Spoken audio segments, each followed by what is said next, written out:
Does that sound familiar? You catch that? You see what Trump did right there? Kamala actually tried a strategic response, but because Trump's strategy worked on two different layers, he was able to kind of win through a battle of attrition. You see, she kind of tried that fake smile, that tense fake smile she always has to kind of seem like she was being coy and aloof. But Trump came out on top because of this two-step strategy. I want you to understand this because first of all, you'll get a laugh out of it. But secondly, I want you to understand what's going on. So if ever somebody tries to talk down to you or to bully you verbally, you can check them and put them in their place and come out on top and be confident that you can do that. So you can go into situations feeling better about yourself. If you don't know me, I'm Barron Cruz. I'm a social coach. I've helped thousands of people do just this, be more socially confident so they can get what they want out of life. So let's look at this video right now and break down the strategy that he used into two steps. She was big on defund the police. In Minnesota, she went out, wait a minute, I'm talking now, if you don't mind, please.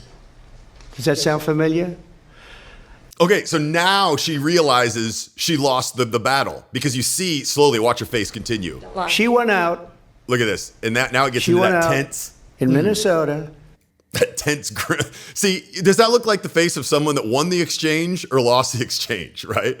Okay, so what actually happened here? So she talks over him and then Trump says, excuse me, I'm talking. And I'm not sure if you saw before this debate, some people put together highlight films of her saying that over and over when I think she was debating Pence 4 years ago. And so she could say, excuse me, I'm talking. She kept saying that. So what Trump does is he uses this. And so even if she wouldn't have said that in the past, this is an effective strategy to say, listen, I'm talking, to acknowledge they're talking over you. And basically when you call that out, you're saying this isn't okay. A lot of people don't have the guts to stand up and call that out. So that is a good strategy out of the gate. But what does she try to do? She tries to smile in a condescending way like, okay, buddy. And if he would have stopped right there, she actually could have come out on top of that exchange, but what does he do? Minnesota, she went out, wait a minute, I'm talking now, if you don't mind, please. Does that sound familiar? See right there, that laugh? If it would have stopped, right here. Does that sound? Just like, oh, it's funny, like you're funny, big guy, right? That's okay, but then what did he do? He followed up with something else. Does that sound familiar? Does that sound familiar? And then she knows, you can see it in her face. And the reason that second step of the strategy worked was, number one, it's throwback humor, right? He's calling back to something in her previous debate, so it's applicable. But number two, it's just another thing. Because if you look at these strategies, and this is pretty nuanced, but I want you to hang with me here. If somebody responds just by kind of laughing like, oh yeah, good one, buddy, the longer you can continue the crack that you're saying, the less effective that is, because eventually the person just looks really dumb with that fake smile. That fake smile, let's just call it for conversation's sake, the condescending smile. Say that's your rebuttal, the condescending smile. That only works in a quick instance. If the person who's talking down to you or talking over you like Trump is doing, well, actually she was talking over him, but that you're in a verbal battle with, if they stop right there, that can be effective. But if you keep going with anything, so even if he wouldn't have said something relevant like this, does that sound familiar? Even if he would have said something like, you see that red light? That means it's my turn to talk. Like continuing, she would have had the same response of turning it to a grimace because you lose the battle. She went out in Minnesota. And then also, when she continues to try to talk, and he just kind of looks just like, what? Like, look at this response. Like, what a dummy. She went out.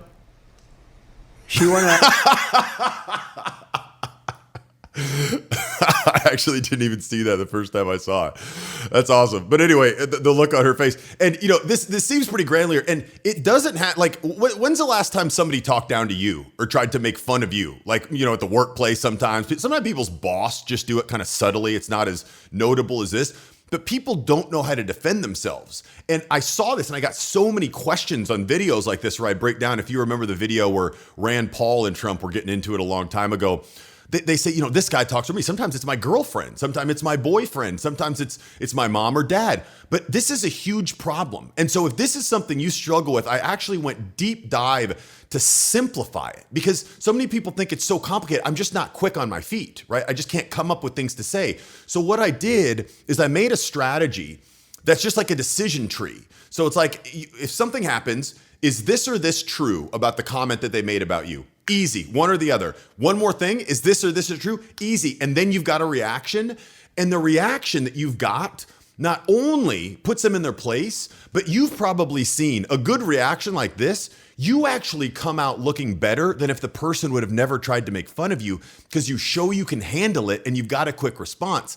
And then more importantly, what happens when you learn that you've got these quick responses, you begin to develop the confidence, the social confidence. And the interesting thing is it has a flywheel effect. So what happens is people don't even realize that they're carrying themselves more confidently once they learn how to defend themselves verbally, but they do. And so they're not seen as an easy target anymore. So people stop trying to make fun of them. It's so funny in these programs, some of these programs I actually do one-on-one coaching, and these guys say, man, since I learned this, I used it 3 times to put people in their place. It felt great, but now nobody does it to me anymore, even people that don't know me. And it's because you handle yourselves in a different way. So if you're not the quickest on your feet and you feel like maybe you're not that witty, this would be a good program for you to check out. Now, have you ever noticed that very affluent people just seem to operate differently socially?